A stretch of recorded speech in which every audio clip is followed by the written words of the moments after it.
Life is like riding a bicycle. To keep your balance, you must keep moving. Hey everyone, as you all know that kidneys play a very pivotal role in regulation of extracellular fluid osmolarity and sodium concentration. So today's topic is renal handling of sodium and water. As we'll move on with our PPT slides, these objectives will be clear to you. We will move one by one in a stepwise fashion, talking about handling of sodium and water in the various segments of the nephrons. So, the first segment, the proximal tubule, is responsible for absorption of 67% of the sodium and water from its lumen.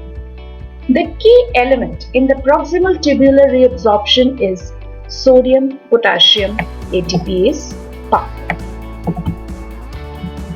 Okay.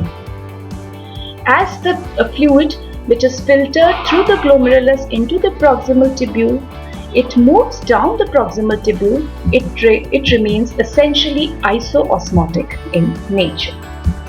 The most important feature of the proximal convoluted tubule is the presence of highly selective aquaporins, which are integral membrane proteins and responsible for the reabsorption of water. You can say that they are water channels. So a word about aquaporins first. Aquaporins are nothing but simple water channels which are present on the membranes, cell membranes. They help in the absorption of the water. These were discovered by Peter Agre. The other sites where the aquaporins are present are lungs, eye, skin, secretory glands and brain. Up till now, 12 aquaporins have been discovered, out of which the aquaporin 1, which is present in proximal tubule, is very important, as well as aquaporin 3 and 4 and 2, which are present in the collecting ducts. Here is a diagram which shows the distribution of the various aquaporins. Now, as we will move in our topic, we will see basically the handling of the sodium and the water in the renal tubules. As you can see that the total filtered amount in milliequivalents per 24 hours is somewhere around 26,000, and about 99.4% of sodium is reabsorbed back. Similarly, water, about 99.4% is reabsorbed back. So if sodium and water transport are linked together, and sodium transport is also coupled with the movement of various other ions, as we will be discussing shortly. These are the various transport proteins involved in the movement of sodium ions across the renal tubules. First, talking about reabsorption of the sodium along with the water in the early portions of the proximal convoluted tubule. Now, the early part of the proximal convoluted tubule is characterized by absorption of the sodium ion along with some other ions like the hydrogen ion. Sodium is coupled with the hydrogen ion, and there is a counterport which is operating here. This is the counterport. Sodium is taken inside and the hydrogen ion are extruded out into the tubular lumen. Other co-transporters which are functioning in the early portions of the proximal convoluted tubules involves the sodium glucose transporter or the sodium amino acid transporters. So in this transporter, when the sodium and glucose are transported inside the tubular cell, glucose moves out along the basolateral side by utilizing GLUT2. Here we can see Ca, which is carbonic anhydrase. Now, carbonic anhydrase is an enzyme which causes conversion of H2O plus CO2 to H2CO3.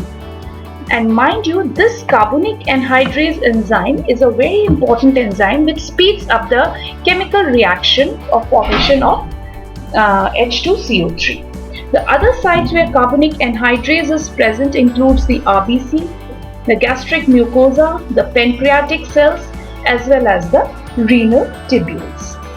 Here our point of concern is the presence of carbonic anhydrase inhibitors. This is a group of drug. The carbonic anhydrase inhibitors are a group of drug which basically blocks the carbonic anhydrase enzyme, and once the carbonic anhydrase enzyme is blocked, this will not produce H ions, and as a result of which this counterport will become non-functional.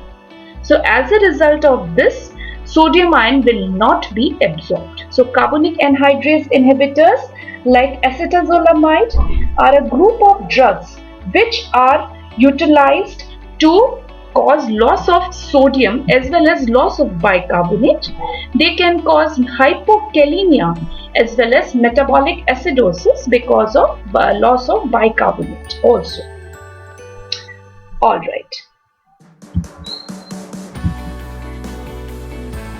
So, we have already discussed in the early portions of the proximal convoluted tubule. Now moving on to the sodium reabsorption in the late portions of the proximal convoluted tubule, where the absorption of sodium will not occur much with the glucose and the amino acid transporters, because most of the glucose and amino acid are absorbed in the early portions of the PCT. Now in the tubular lumen, because the chloride concentration increases, this sodium reabsorption in the late portion of the proximal tubule is linked to a coupled transporter which transports chloride on one side and hydrogen ion is exported out on the other side. So it is a coupled transporter which transports sodium along with a chloride with the utilization of hydrogen and an anion. So this is a slight difference in the reabsorption of the sodium in the early portion of the proximal tubule and the late portions of the proximal tubule. And this takes place because the availability of amino acids and glucose is decreased in the later part of the PCT, which are mostly absorbed in the earlier portions of the proximal convoluted tubule. Now, as the sodium gets absorbed, the water absorption keeps pace with the sodium reabsorption. So we can say by the time the fluid moves out of the proximal tubule, 65% of the sodium as well as water has been reabsorbed from the tubular lumen, and the fluid as it leaves the proximal tubule is still isoosmotic because of absorption of sodium and water to a similar extent. Now after the proximal tubule, so we have already discussed this thing. Moving forward, after the proximal tubule, the water moves and the fluid moves into the loop of Henle. As we all know that the loop of Henle is having a descending limb as well as a ascending limb of the loop of Henle. Now, descending limb is highly permeable to water, and we can see that about 20% of water is absorbed in the descending limb of the loop of Henle, and this is credited because of again the presence of aquaporin, which is a water channel. Aquaporin 1 is active here, and as a result of this aquaporin, large quantity of water is absorbed back from the lumen, and as a result of which the fluid, as it reaches the tip of the descending limb of the loop of Henle, the fluid becomes hypertonic. So as the fluid will reach here, at this place the tonicity of the fluid will increase and it will become hypertonic. On the other hand, as the fluid passes from the descending limb to the thin portion of the ascending limb, which obviously has similar characteristics as the descending limb of the loop of Henle, still there is absorption of water and there is no absorption of salt or you can say sodium in this portion. But as the fluid reaches the thick ascending limb of the loop of Henle, this portion is characteristically different from the descending portion. This portion is totally impermeable to water, and as a result of which the water is not absorbed from the lumen. On the other hand, there is active absorption of the sodium. So we can see here that 25% of the filtered sodium load is reabsorbed back from the thick ascending limb of the loop of Henle.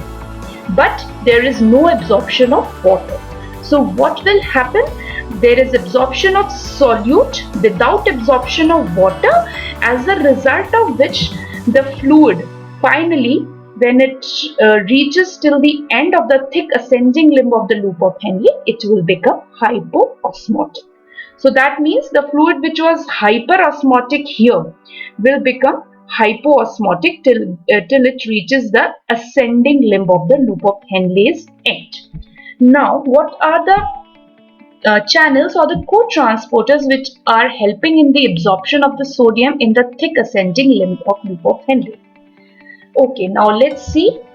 This is again a very important diagram which shows a very characteristic channel working in the ascending limb of the loop of Henle, and this channel is known as sodium 2-chloride potassium co-transporter. This is a very important channel which is responsible for the reabsorption of the sodium from the tubular lumen into the tubular cell and finally across the tubular cell into the basolateral side by utilizing the primary sodium potassium ATPase pump. So we can say that this is a secondary active transport of sodium ion along with the chloride and the potassium ion. And this channel is very important because we have got a drug which is known as loop diuretic, which is acting at this particular site. Now, diuretics are the drugs which causes excessive loss of sodium as well as water in urine, and they are basically prescribed for controlling the extracellular fluid volume as well as osmolarity in cases of diabetes, in cases of hypertension, in cases of edema due to various causes. Now, loop diuretics are basically blocking the sodium 2-chloride potassium transporter. They are basically blocking this co-transporter, as a result of which sodium and chloride as well as potassium will not be absorbed back. So loop diuretics includes the furosemide as well as the ethacrynic acid. This is very important to note that loop diuretics acts at this particular site. Now, the proteins, the genes which are coding for sodium 2-chloride potassium transporter are may get altered in some conditions, and their gene, if gets mutated, it leads to a condition which is known as Barter's syndrome. So here we have another syndrome which is known as Bartter syndrome. And what is Bartter syndrome? Bartter syndrome occurs because of the mutation of a gene which is coding for sodium chloride to potassium pump. And as a result of this pump, this mutation, the gene mutation, the co-transporter will not function properly, and this will lead to loss of sodium along with loss of water, leading to hyponatremia as well as hypovolemia. Further is functioning, apart from the renal system, it is also functioning in the GITs, it is functioning in the airways, it is functioning in the salivary glands, and also it is functioning in the middle ear. Now, as the fluid leaves the tubular segment of the thick ascending limb of the loop of Henle, it has become very diluted, and now it moves towards the distal tubule.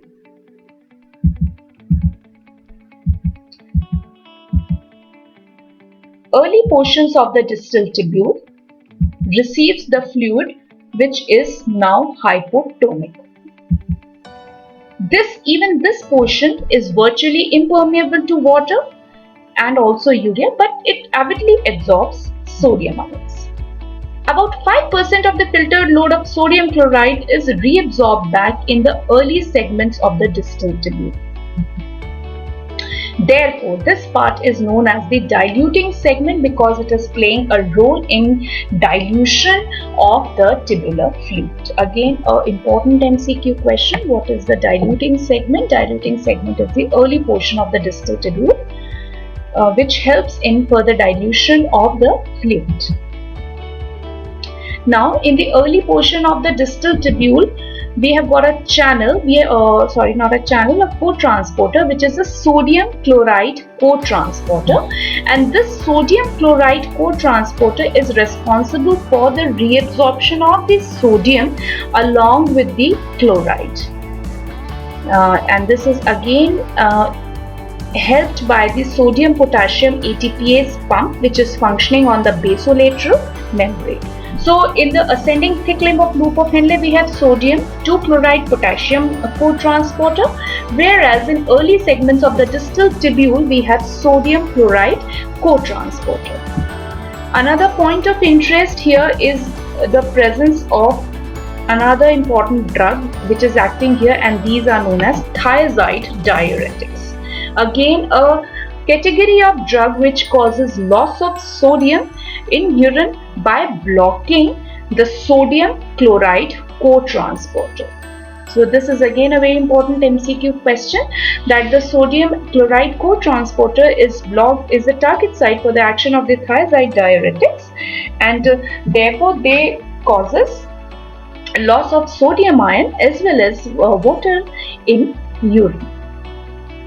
Chloride, which is reabsorbed back through the co-transporter, moves to the basolateral site utilizing CLC-K channels. Alright, now moving to the late distal tubular segments and the cortical collecting ducts. We will be discussing these two segments all together because they have got similar epithelial and similar reabsorptive characteristics. These segments are characterized by the presence of two distinct cells, that is the principal cells as well as the intercalated cells. The important thing here is to remember that up to 5% of the filtered sodium is reabsorbed here, and the absorption rate for sodium is controlled by a very important hormone which is known as aldosterone. Aldosterone specially acts on the epithelial sodium selective channels ENaC, which are present on the P cells, and it causes increased reabsorption of sodium ion as well as increases secretion of potassium ions.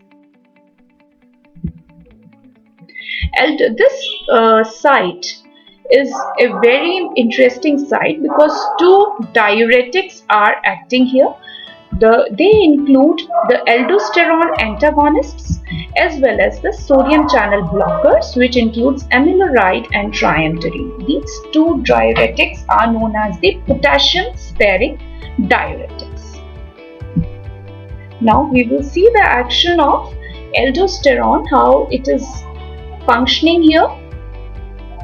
Absorption of sodium and water in the late distal tubular segments and the cortical collecting duct is basically occurring through the presence of specialized sodium channels, which are known as epithelial sodium channels, present on the luminal side of the P cell. Now these epithelial sodium channels are selective sodium channels which causes absorption of the sodium. Aldosterone causes stimulation. Aldosterone basically acts on the intracellular receptors, and after acting on the intracellular receptors, it causes stimulation of the epithelial sodium channel proteins, which causes excessive formation of the epithelial sodium channels, leading to increased reabsorption of the sodium. So aldosterone receptor antagonists are basically competitive inhibitors of this aldosterone receptor, and they block the action of aldosterone by acting by competitively inhibiting the aldosterone receptor.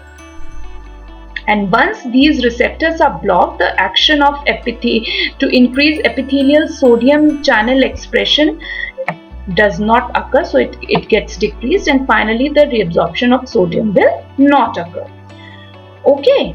On the other hand, the second group of drug, which is known as epithelial sodium channel blockers or sodium channel blockers simply, they directly inhibit this particular channel, so thus causing decreased reabsorption of the sodium, and so excessive sodium will be lost in the urine, accompanied by the loss of water, which is known as osmotic diuresis. These two drugs are known as potassium sparing agents because they specially block sodium channels, but they have no action on the potassium channels. So action of potassium channels is not blocked, and therefore what happens, the sodium channel blockers causes loss of sodium in the urine, but potassium secretion is also decreased as well. So as a result of which they are known as potassium sparing diuretics, because finally this primary pump will be affected by the decreased entry of the sodium. Therefore, the potassium excretion will also be affected. That's why the potassium concentration will not fall, and therefore they are known as potassium sparing diuretics.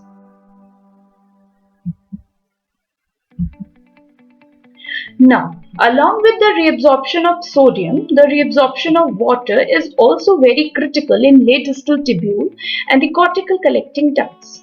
This accounts to 10% absorption of water, and the permeability to water is basically decided by the presence of a particular hormone which is known as antidiuretic hormone or the vasopressin.